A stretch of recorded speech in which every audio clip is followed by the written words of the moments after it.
Welcome back, everybody, to another episode of the Educational AD Podcast. We're going to be right back with today's guest, but as always, we want to give our sponsors a shout out. Now, don't hit that fast forward button. These are all companies that I used as an athletic director, and I highly recommend them to you. So take the next 3 minutes, listen to our shout outs, and then listen to our guest, then go visit these sponsors. I'm telling you, you're going to be glad you did. Here we go. We want to say thanks to Gipper for their support of the podcast. Go to Gipper.com. Their team is going to have you creating world-class marketing content to celebrate your athletes and promote your teams in seconds. It's so easy, even I can do it. Gipper's used and trusted by over 4,000 high school and college programs. It's professional graphic design made simple. Go to Gipper.com to get started. We also want to say thanks to Sideline Interactive, indoor score tables and video boards. Probably the best purchase I ever made as an AD was our Sideline Interactive indoor score table. Of course, we use it for home games, but we use it for pep rallies, for signing ceremonies. Product is tremendously versatile. Go to sidelineinteractive.com. Oh, by the way, they also generate income for your department. That's sidelineinteractive.com. We also want to say thanks to Huddle. As a football coach, I used Huddle for years. When I became an athletic director, I made sure that our school was a Huddle school, and our coaches just loved Huddle, all of our coaches. Go to huddle.com to see all the things they can do for you. Join the 8 million users. Turn your school into a Huddle school. We also want to thank Vital Signs Wall of Fame. If you're looking for a really cool way to display your school record boards for all the teams, for all the events, or your school's Hall of Fame, go to vitalsignswalloffame.com. Take a look at their interactive touchscreen video consoles. It's also a great way to showcase your school's unique history and share your proudest moments. That's vitalsignswalloffame.com. We'd like to thank Home Campus. Home Campus is a platform that you will use every single day. Scheduling, rosters, scores, communication with your school, with your state. How about student athlete eligibility and clearance? Who doesn't do that every day?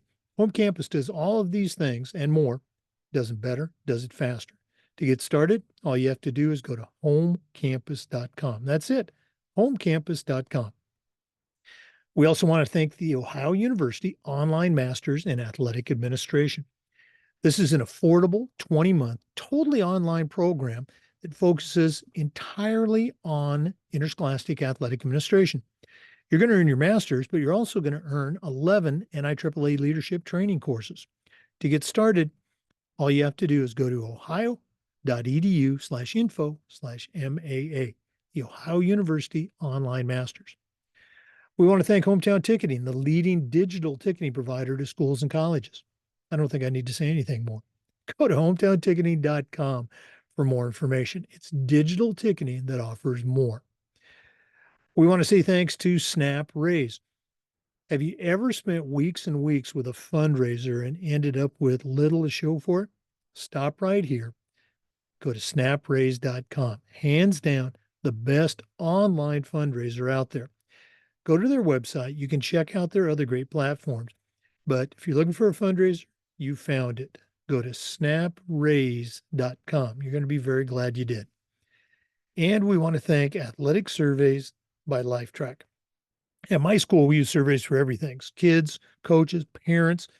And the information that came back was incredibly valuable because it came back from everyone, not just the people we already heard from, the complainers, the gripers.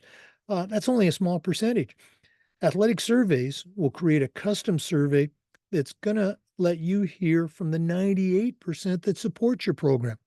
And that data, like I said, is incredibly valuable, especially when you're talking to a frustrated parent, maybe your principal, or even your school board. Go to athleticsurveys.com for more information. athleticsurveys.com. Welcome back, everybody, to another episode of the Educational AD Podcast. We're going all the way up to Maine today, and we're going to be visiting with Aaron Watson. Aaron is a certified master athletic administrator, and he's the director of athletics at Mabel Wilson School, and that's in Cumberland, Maine. Aaron, welcome to the podcast.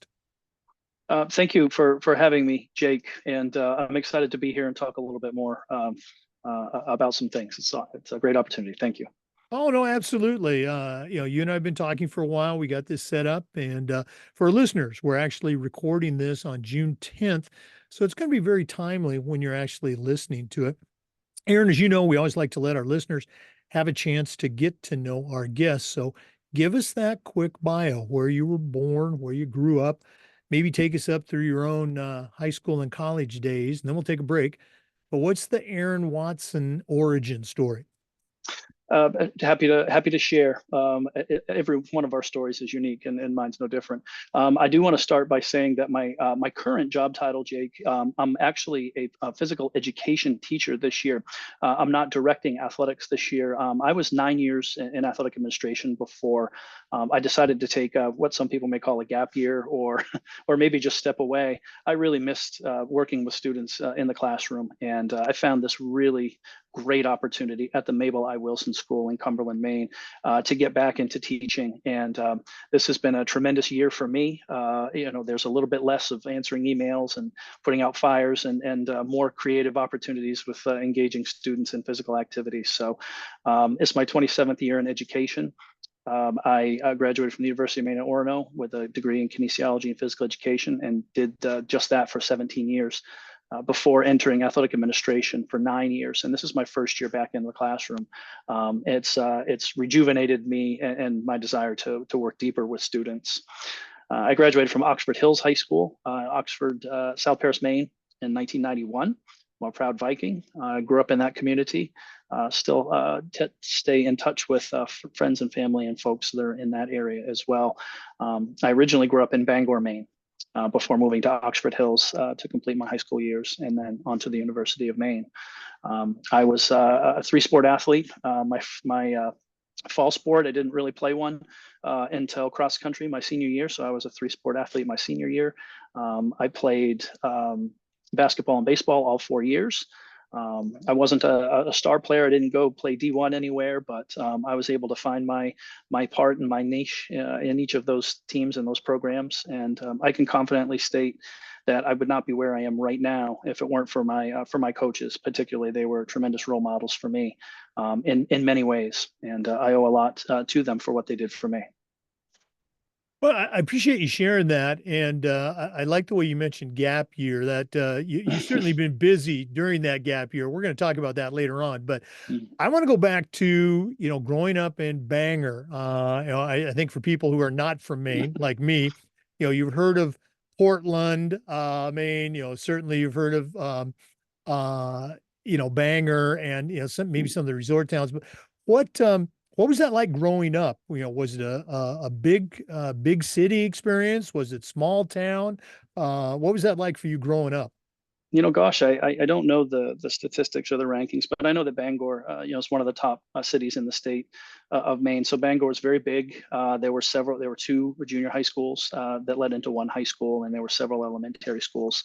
I grew up in a neighborhood with tons of kids.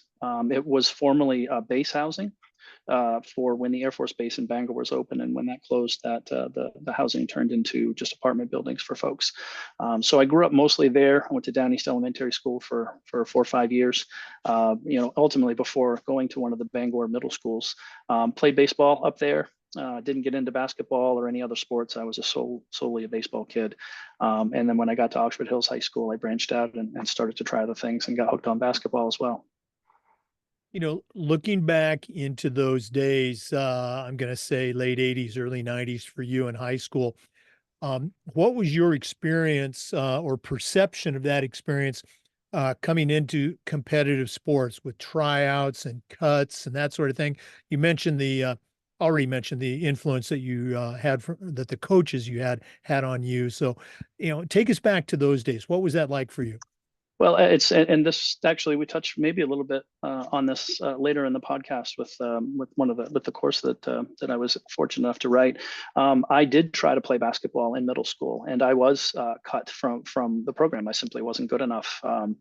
I was one of the last kids to grow up, so I was always the smallest and the slowest, and never quite made the team until I got to high school. So I've been a part of that piece of the alignment of the programs. Is where does it all fit, and how do you get it so that everybody understands their role and has an opportunity to build those skills. So we'll talk a little bit about that later. But in baseball, that was my sport. I was, I played all the way up from 10, 11 years old, right through high school. And so I see how all of the pieces kind of fit together as a player. And then when I ended up coaching both baseball and basketball in high school, I took a lot of the experiences that I had as a player, either from not making a team or making a team, and really tried to heighten the experiences of the kids that I was working with.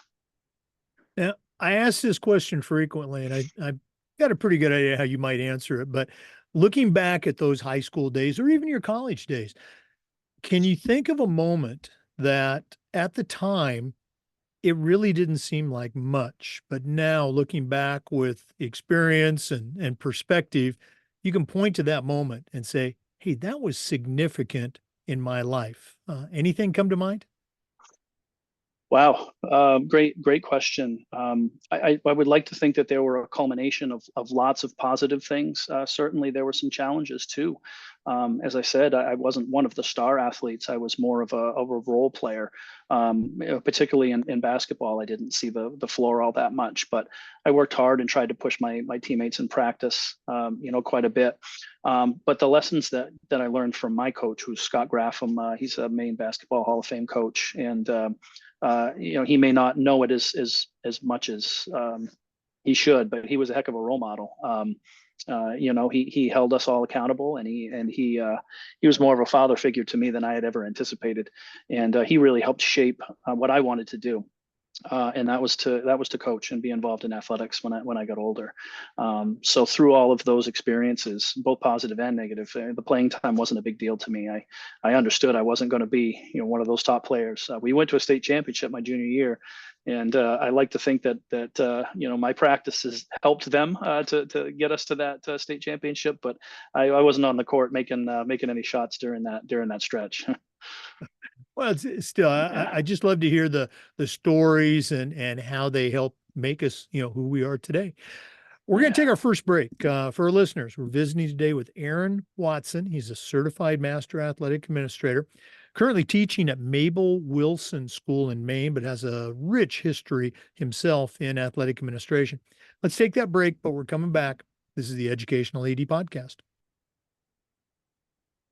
We want to say thanks to our good friends at Gipper.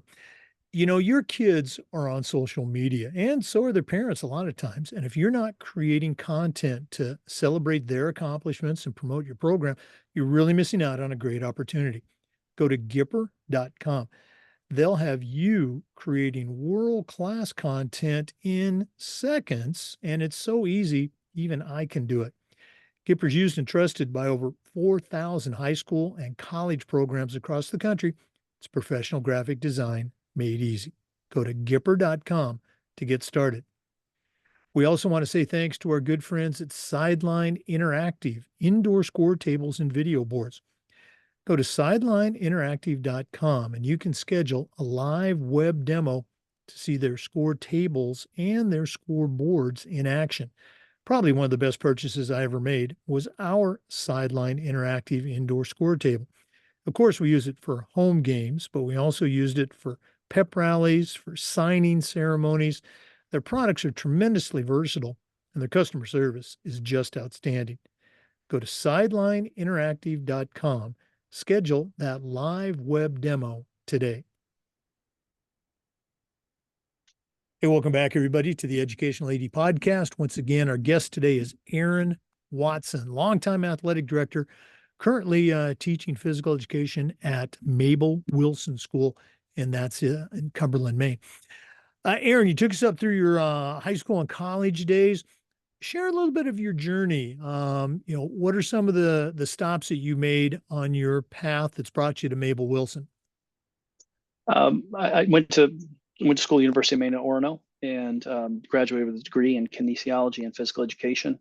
And my first teaching position was at a K-5 elementary school, Asa Adams Elementary School in Orono, just outside the campus of the University of Maine. And it was such a tremendous experience. I really enjoyed it there. While I was there, I was blessed to be able to coach some sports. I coached junior varsity boys basketball, and I was hired as the varsity baseball coach at Orono High School. I held that role for 4 years, and we made it to an Eastern Maine final one year.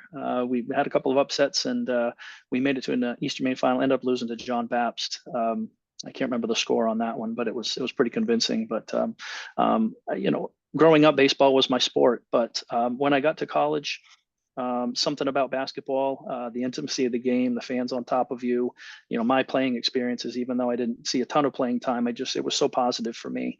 And as I said earlier, my coach was a positive role model for me. I wanted to get into coaching. So I ended up coaching junior varsity boys basketball at Orono High School. And then I was the varsity coach for 2 years.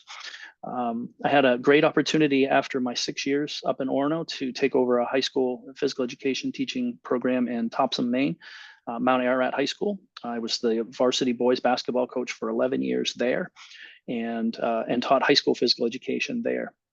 My athletic director at the time was Colin Roy, who's a CAA and now retired, and just started to look at him and what he did with his job, and felt like eventually I might want to do that. So I took a few courses towards certification, and followed him around a little bit, did some game management for him, and really got hooked on it. And I was given my first opportunity to be an athletic administrator at MSAD 15, which is Gray, New Gloucester. The towns of Gray, New Gloucester. It was a smaller school, Class B sized, and I was there for 3 years, and really cut my teeth into athletic administration at that point. And I've been an athletic director at two other places since then in my 9 years as being an athletic administrator. I was at MSAD 60, which is Noble. It's 4 towns: North Berwick, Lebanon. Sorry, 3 towns: North Berwick, and Lebanon. And then I was most recently an athletic administrator at Brunswick High School, which it was actually the arch rival of Mount Ararat when I was coaching there. So we had some great basketball games. But I led their athletic department for 2 years, again, before having this great opportunity to get back into the classroom. And a little bit less stress levels, a little bit more activity levels. I'm in better shape than I've ever been. Running around with kids every day is a great thing. But I just realized how powerful teachers can be. And I really missed that as an administrator. I didn't feel like I had the hands-on as much as I wanted. And when I had this opportunity, I jumped at it. And it's been a great blessing. Yeah, talking about lessons, obviously it's a different clientele, but as athletic directors, we're the coach of the coaches. What are some lessons or some tools, if you will, that you might have picked up along the way that you find yourself using now at Mabel Wilson, either with kids, teachers, or even parents? I think naturally, as we all get older, we get more patient. I think in the education world anyway, patience for sure. As an administrator, you have to be so patient. One of the things that I learned very quickly was, parents they're really passionate about their kids, and they have every right to be that way. And they want answers right away. They want to know everything right away. And as administrators, we know that there's oftentimes a lot more to the picture. So just being patient with a parent who is frustrated. Maybe it's a playing time issue. Maybe it's something else. Maybe it's just a communication issue. Understanding that they may not really truly have the whole story. So being patient with the situation, sometimes letting it play out, sometimes gathering more information.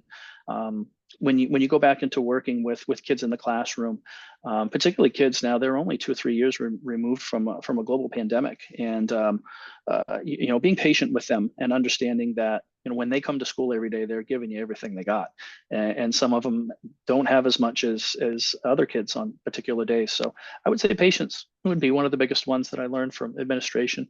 Obviously, being a great communicator and saying what you mean and mean what you say. Back up your words and be true to them, and really try to listen to all points of view, for sure. Now, talking about your time as high school athletic director and coach, can you look back on some things that you did from a leadership perspective? Maybe they were initiatives that you created, or a long-standing tradition that you kept going and maybe pumped some life into. Anything stick out for you that you can share with our listeners today? Absolutely. My good friend, Mark Halstead, is a baseball coach at Yarmouth High School, where my kids went to school, where I live in town. And I took, when I saw that he, as a baseball coach, had what he called a house of leadership, was basically, a representative in the program from each of the classes that would meet with the coach once a week or twice, once every 2 weeks, talk about how the program is going, how are things at your level, what are some things that you're seeing that you're liking. That person was a leader, if you will, like a representative or a Senate member, and they would get together and they would share their feelings about the freshman level or the sophomore level. And I really thought that was something real positive. So we created a captain's council. In my most recent athletic administration experience at Brunswick, we created a captain's council in which the leaders, the captains of the programs would meet with me. We were blessed to have about a 25-minute window every 2 or 3 weeks. And we met with them and we talked about, homecoming's coming up. We want to make sure that as team leaders, you go back to your team and you preach the lesson, say, listen, don't do anything that's going to put our season in jeopardy, make smart choices. Those types of things, those leadership type of things that you want our kids to grow with. You really have to talk them through that and teach them how to do that. It was also an opportunity to get their ideas on how to make things better. Do we want to put some signs up on campus? Do we want our next game to be a theme game? Really giving those captains an opportunity to step up in leadership and have a voice in the way that their programs are going. We're going to get into one of your big accomplishments here recently. I'm trying to tease the audience a little bit, but if one of our listeners wanted to reach out and pick your brain, either add you to their network or just find out some of the cool things that you've done, what's the best way that they can get a hold of you now? Certainly, my personal email, it's a Gmail account. I can share that with you now if that's appropriate. It's my personal email is the letters ATW and the numbers 0208 at gmail.com. So it's ATW 0208 at gmail.com. It's my personal email, the one that I use with the NIAAA as well. I am an NIAAA member, so folks that are on that website or have access to that can find my bio on that page as well. No, absolutely. That's the NIAAA portal. We're going to take another break, but when we come back, we're going to hear more from our guest today, Aaron Watson, Certified Master Athletic Administrator, longtime AD in the state of Maine. And again, he's going to be sharing the results of a project that he's been working on for a while. It's very cool. Let's go and take that break, but we're coming back with more. This is the Educational AD Podcast. We want to thank our good friends at Huddle for their support of the podcast.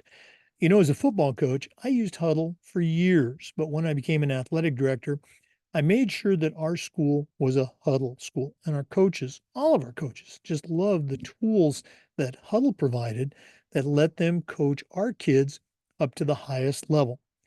Go to huddle.com, join the 8 million users, and turn your school into a Huddle school. We also want to say thanks to Vital Signs Wall of Fame for their support. If you're looking for a really cool way to display your school record boards for all the teams, for all the events, or your school's Hall of Fame, go to vitalsignswalloffame.com. Take a look at their interactive touchscreen. That's right, touchscreen video consoles.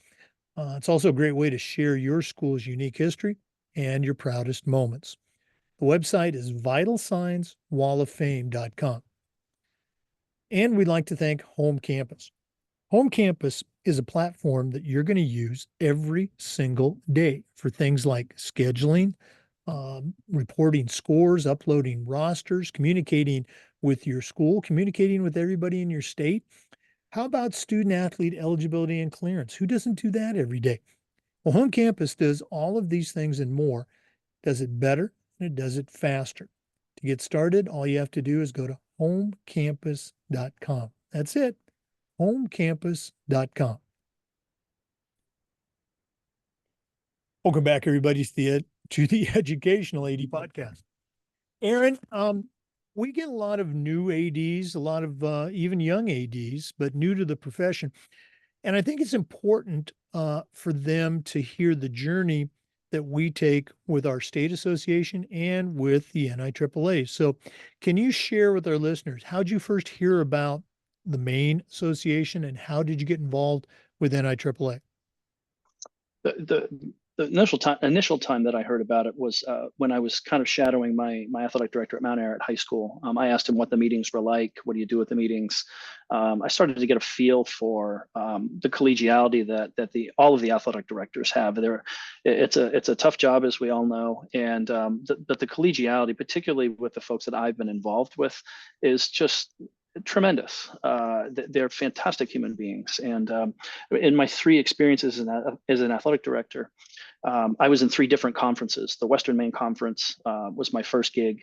I was in the Southwestern Maine Activities Association, which is the large schools in Maine, for my second experience. And then the KVAC, which is the largest league school in the state, 27 member schools. And the common theme with all of them is everybody is they're very supportive of each other. When I was onboarded at Gray New Gloucester, there were several folks who took me under their wings. Jason Fuller and Don King were 2 who were just tremendous role models for me. And anytime I had a question, boom, they were right there and they were helpful for me. That got me obviously wanting to join and be a part of the MIAAA, which is the Maine Interscholastic Athletic Administrators Association. I've been a member there for over 10 or 11 years now, I believe. Even before as an athletic director, I signed up to be a member because I wanted to learn more about it. It's a tremendous organization that spends a lot of time with trying to make sure that they're offering the best professional development that they can and the most support for statewide athletic directors. I've been a national NIAAA member for, I think, probably 8 or 9 years now. And through my experiences with them, again, just such a humble group of people, true servant leaders. I really have learned a lot about being a servant leader through them. Rich Barton, Phil Risen, Mike Elson, Don Bales. They should have their own Mount Rushmore, with what they do. And very supportive of me. Even though 9 years seems like a long time, it's still it's still not as much experience as they have had, and leaning on them with questions, they're tremendous. They've been great for me, and anytime I ever had a question, those folks are right there. They're not even mentors; they're just people who care. And my experiences through the MIAAA and the NIAAA have just been fantastic. As you look back on the LTI program, and again, for listeners, we're going to take a really deep dive into LTIs in our next segment. But as you look back into the courses that you have taken, I guess maybe a couple of questions. I'll ask them one at a time. Can you think of that question, or can you think of that course where you're sitting there at the round table? There's 16, 18 people in the room. The instructors are sharing the material. And again, the material is all fantastic, but can you think of a course where something got shared and you're going, oh my goodness, we're not doing that at my school, or, I've got to take that back and make sure we start doing it. Anything like that jump out at you? Right off the top of my head, I couldn't give you a name and a number of a course, but I distinctly remember coming out of courses, and I know we talk a lot about toolboxes and tool belts. I always looked forward to taking a course that I could literally leave with something in my hand, whether it was a worksheet or an action plan or an example of something that had happened. And I said, wow, that is something I could easily do at my school. Touching it, tasting it, having it be tangible, something you can take right away. Was important to me. And I can think of several courses, obviously, that have done that, and including the base level courses, the 500 level courses. You have to take 3 or 4 laws now, 504, 6, and 8, and 10. But even going through that and understanding the legal obligations and duties that we have to provide safe programming for kids, you always steal something, no matter what LTC it is. There's something in there that you come out of and you say, I've either got to enhance that at my school, or I've just flat out got to do that. Oh no, absolutely. Again, we talk about, if we just get one nugget from this coaching clinic or one nugget from this conference, it'll be successful. And your state conference, NIAAA conference, you're loading up on those nuggets because there's so many. No Um, question. Going back to the courses that you took, and I guess we'll go ahead and let the cat out of the bag. Aaron is part of the authorship team for a brand new LTI course. He's going to talk about that in our next segment. But was there a course or courses? I know there was some personal experiences, but was there a course that kind of inspired you and pushed you over that tipping point to say, hey, this is good stuff, but we need more? Was there a course like that? I wouldn't say that there was a course like that. I think the things that you take out of LTCs, and everybody takes something different. There may be a general theme that everyone gets, but everyone you apply it differently at your own school. I would think, when I started this course, which we'll get into later, I really looked at it from a coaching perspective. When I was a coach, I really wanted to build a foundation beneath what the level that I was coaching, so that when the athletes got to me, they had the basic concepts of what we were going to do philosophically, what we were going to do on the court. They didn't all need to understand motion offense or the flex offense, but they needed to be able to have the fundamentals. So when we got looking at what can we do, I wanted to create an opportunity, a course, if you will, that folks could come out with just handfuls of opportunities to go back to their school and to try things. I wanted to align my basketball program so that we would have increased enrollment. Everybody was on the same page. There was a lot of team unity from grassroots little dribblers at K1 all the way up through to the high school programs.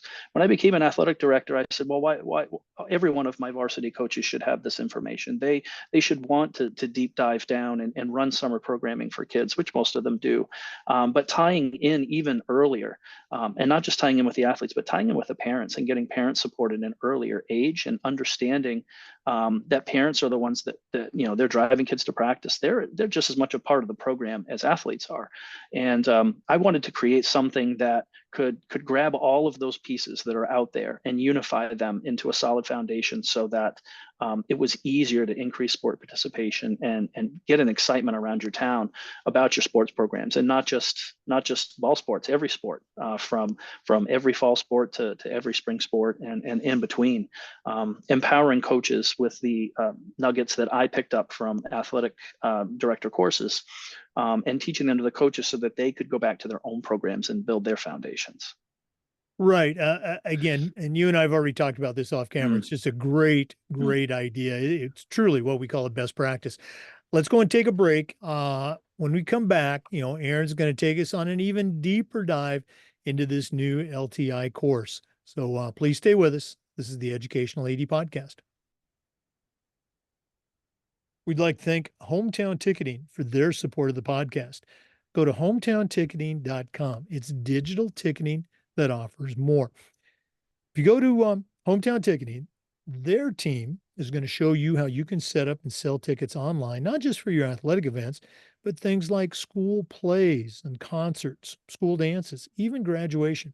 And here's the best part: every school is assigned a dedicated client success manager that's going to provide you hands on support every step of the way. That's every step of the way. Go to hometownticketing.com. It's digital ticketing that offers more. We want to say thank you to the Ohio University online Master of Science in Athletic Administration. This is an affordable 20-month, totally online program that focuses entirely on interscholastic athletic administration. You're not only going to earn your master's degree, but you will also complete 11 NIAAA leadership training courses that can go towards your RAA or your CAA certification. You're also going to be part of a nationwide network with connections in athletics all throughout the profession. To get started, go to ohio.edu/info/MAA, the Ohio University Online Masters in Athletic Administration. We want to say thank you to Snap Raise. Have you ever spent weeks and weeks with a fundraiser and ended up with little, if any, return on investment? Stop right here. Go to snapraise.com. It's hands down the best online fundraising platform. We used it at our school with tremendous success. Our coaches loved it. Our parents loved it because it works. Go to snapraise.com. You can check out their other great platforms. But if you're looking for a fundraiser, you found it. Go to snapraise.com. Welcome back, everybody, to the Educational AD Podcast. Aaron, you did a great job of kind of talking about the genesis of this new course 603. And correct me if I say the title wrong, Building Athletic Program Alignments in K through 12 Programs. Now, obviously, most of our, well, I'll say there's a lot more public high schools and public junior highs and middle schools than there are private or independent K through 12 schools, which is where I spent most of my career. And as I shared with you, the model that you're talking about, not always, but sometimes is very fairly common in private schools. I know it was at my school where there was integration and alignment from all the levels. So talk a little bit about why that's important, how athletic directors can make it happen, and maybe we don't want to give away everything, but give away some of the key points that you think are important from 603. Oh, for sure.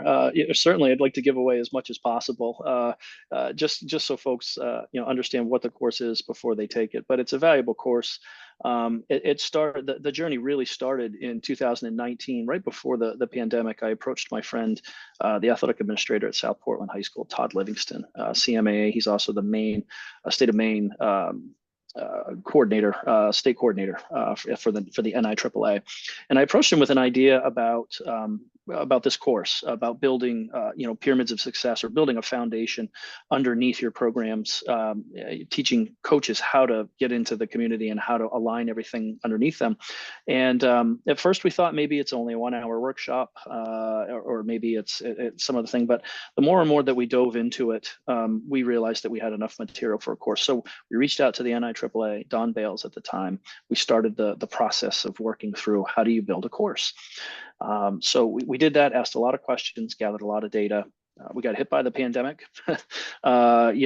We spent most of our time trying to figure out how we were going to keep sports going, and sports such a positive part of so many kids' lives. And the course kind of took a little bit of a back step through that time. In 2021, we went to the NIAAA with kind of a pilot idea. We needed to work through a few more things. Short story, or long story made short. The following year, 2022, we reapproached the NIAAA. They said we were ready, and we went into the timeline for the continued development and presentation of a brand new LTC.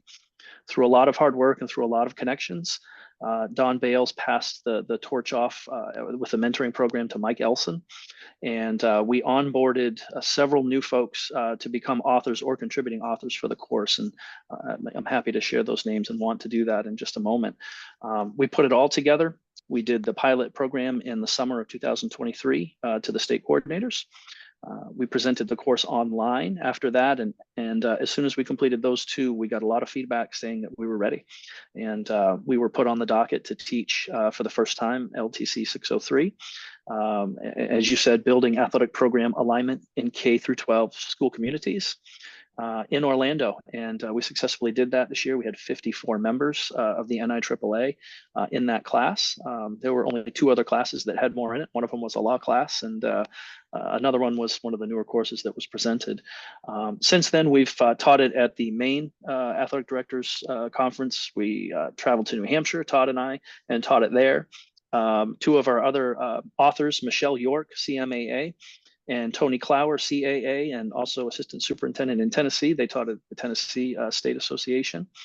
Other members, Dina Scott is on the author team. She's out of Fort Bend Independent School District in Texas. She's a tremendous human being and a tremendous help with this course. Michelle, Tony, and Dina really brought in the big school approach. Dina is an athletic director of 15 middle schools and 11 high schools at Fort Bend Independent School District. So she really brought a different perspective on how do you align programming.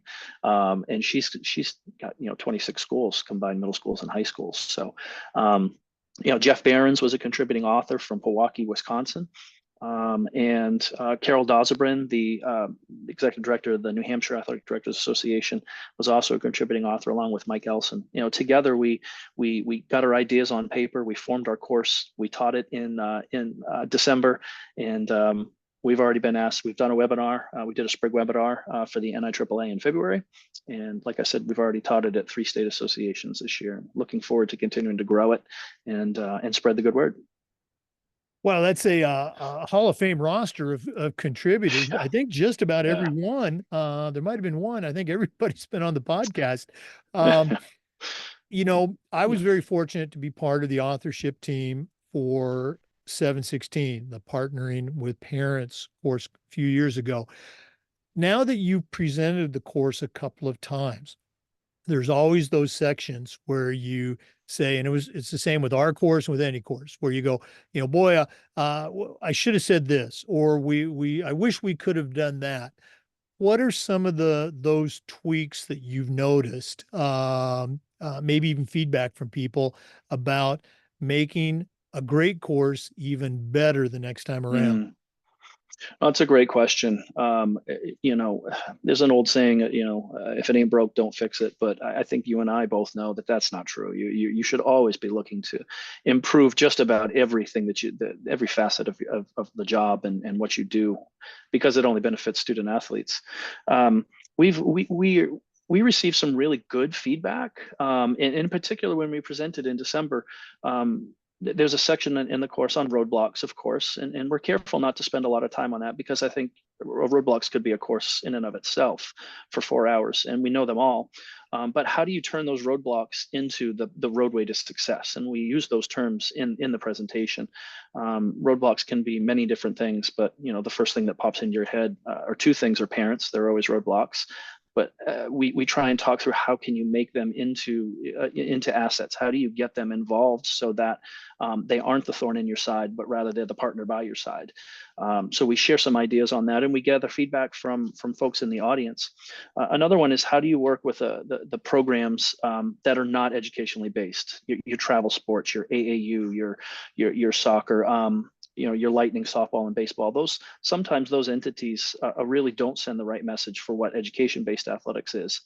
And so those two areas right there, we could spend a lot of time on in the course. And we feel like, given the right opportunity, maybe we can branch out and improve those areas of the course. But it's really about just sharing ideas and continually trying to make the effort to align those programs, because, like it or not, those travel programs are out there, and some folks are going to use them, and they can be turned into positives. And we throw some ideas out there and start some conversations about how folks can use that to their advantage. It's definitely a difficult thing to do. Yeah, the outside programs, it's not right, wrong, good or bad. It's just they're out there. Yeah. What we always tried to do, and again at a private school, we acknowledge those programs. If we had kids that wanted to participate in, we said absolutely go ahead. But we very intentionally, and our coaches did a great job with this. We wanted our programs, our school-based, educational-based programs, to be the more attractive option. That we were competitive as any AAU program out there, but at the same time, we had multiple levels, so kids could participate. We didn't cut kids. We just created another team, and we'd hire a great coach to coach those kids. We wanted our programs to be the attractive programs. Mm. It's not always easy to do, but having great coaches to lead those programs, certainly, one of the big keys. Yeah, Jake, that's so important. I'd like to follow up with that. That's really how you sell it. You're not always going to win the battle if a kid has to choose between, a tier one travel program in which they feel they're going to go to the next level. But you continue to sell the educationally based model, the teamwork. We vet our coaches. When you hire them, we're hiring the right people, the role models for our athletes. That's really a big part of the conversation when you're looking at how do you tackle those tough pieces. The course also talks about other roadblocks and how you can turn them into You want everybody on a Friday night to be coming to your event, whether it's a field hockey game under the lights, a football, a soccer game. But each of those members, whether they're booster clubs or they're the businesses that have got their sign up on the wall because they've sponsored, they're all tied in to building a program and building an athletic program, and identifying them and how to get them involved is really a big part of this course. And we feel like we provide a lot of opportunities to take these nuggets, you used the term earlier, to take them back and explore them in your own district, and how can you actually use this information. That was a big part of our goal of this writing. This was, we want people to come out with lots of stuff and lots of ideas. Oh, well, it sounds like a great course. I'm looking forward to taking it myself at the national conference in Austin. Perfect. So appreciate you Perfect. sharing. Well, I wish we could spend a little bit more time, but we're not done yet. We always wrap up with what we call the athletic director's toolbox. Now, we've got a long history of athletic director success up in Maine, but right now, or in just a minute, I'm going to challenge you to send out a brand new athletic director on their very first job, but I'm only going to let you put 3 things in their toolbox. So let's take our final break here from Athletic Surveys, who sponsor this segment. When we come back, we're going to see what Aaron Watson is going to put into his new athletic director toolbox. So please stay with us. We want to say thanks to Athletic Surveys for sponsoring the AD Toolbox segment. At my school, we use surveys for just about everything, for coaches, for student athletes, for parents. And the information that came back on these surveys was incredibly valuable because it came back from everybody, not just the group we already heard from, the complainers and gripers, but 98% that love what we're doing and couldn't wait to tell us. Go to athleticsurveys.com. They're going to create a custom survey for your school that lets you take the pulse of everybody in your program. And as I said, that information is incredibly valuable, especially when you're visiting with a frustrated parent, or maybe your principal, or even your school board. Go to athleticsurveys.com. Let them help you take your athletic program from good to great. Well, it's that time of the podcast. We've been visiting today with Aaron Watson, a certified master athletic administrator from Maine, also part of the authorship team for one of the newest LTI courses, 603. As I mentioned, tremendous background in athletics, but right now I'm going to challenge him to send out a brand new athletic director on the very first job, but I'm only going to let him put 3 things in the toolbox. So, Aaron, what 3 items are going to go into your new athletic director toolbox? Well, as we said off air, you certainly wouldn't want to send anybody off with just 3, but to start, I think you could probably narrow it down to 10 or 15 that are just no brainers. But to narrow it down to 3, one of the things, but before I share them, one of the things that we that we really wanted to do is we wanted our core 603 to be a toolbox, or a tool chest, if you will, and for folks to actually take work that they did in the class back with them. The origin of the course, as I described earlier, really came from coaching, and it actually started with John Wooden, the legendary coach from UCLA, and he built a pyramid of success, which I think most people are familiar with. And John Wooden was a servant leader beyond all others, maybe before what we truly understood as servant leadership. I would say that probably have to be the first piece of information, or the first thing that needs to go into an athletic director's tool belt is you've got to be a servant leader. You live the job. You work a lot of hours. You work more hours at home. You're thinking about it. You're waking up in the morning and going to bed at night thinking about your job. And but you're truly making a difference in people's lives. So understanding the role of being a leader of all programs. You've got to have that as you make any decision, as you write any email, as you prepare a budget information or presentation of new sports, that you're a leader and you're doing it for what's best for student athletes. John Wooden worked on pyramids. So we do a lot of exercises in 603 with pyramids. You talked about communication being another one, which I would probably say number 2. You've got to be a great communicator and understand internal, external communication. the importance of being transparent with a lot of things, the things that you can be transparent with, of course. In our course, we actually have our participants build a communication pyramid. And what's the top of the pyramid? What's the most important piece? And as we build the other pieces of the foundation, John Wooden actually looked at the physical presence when you present and talk to someone, your eye contact, the way that you move your body, your posture, the inflection of your tone. Those are all important things. So we have our folks in our class looking at all of these little pieces and put them into what they would dub a communication pyramid or servant leadership pyramid, if you will. So I've given you two. I think understanding the role of a servant leader and what you need to do, being a great communicator.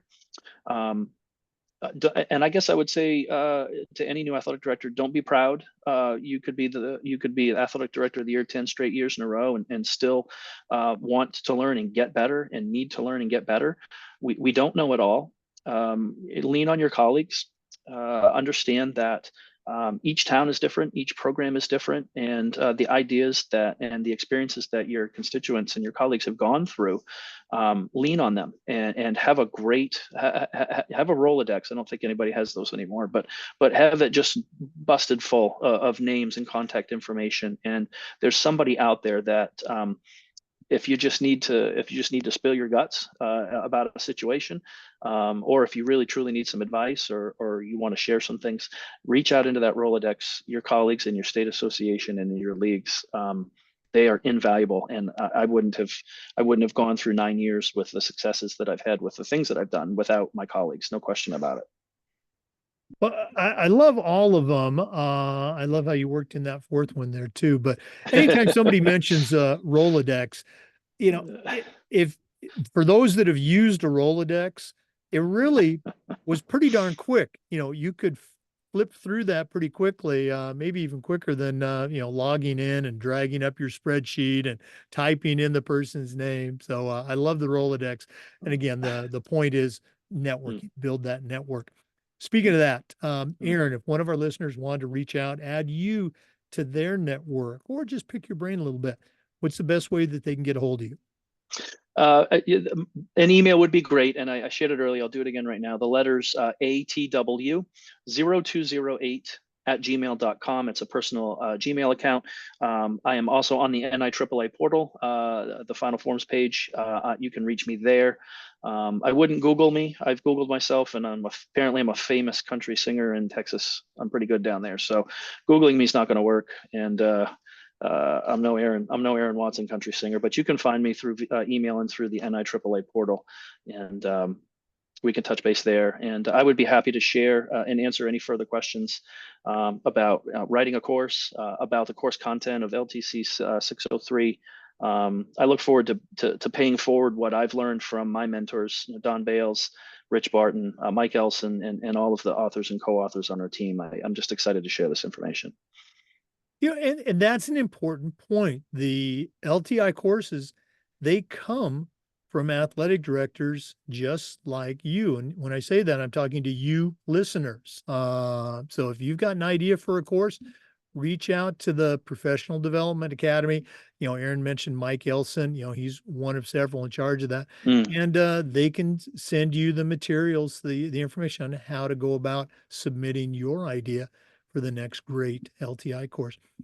Aaron, thanks again for sharing with our listeners today. All the best with future presentations of 603, and hope you have a great summer and a great school year. Certainly will. Thanks for the opportunity, and I appreciate it very much. Look forward to catching up with you soon. Oh, absolutely. For listeners, we want to say thank you to you and remind you that we upload the Zoom recordings of all of our interviews to the Educational AD Podcast YouTube channel. We do this just about every day, sharing stories and best practices. So we hope you come back for the next Educational AD Podcast. We'll see you next time.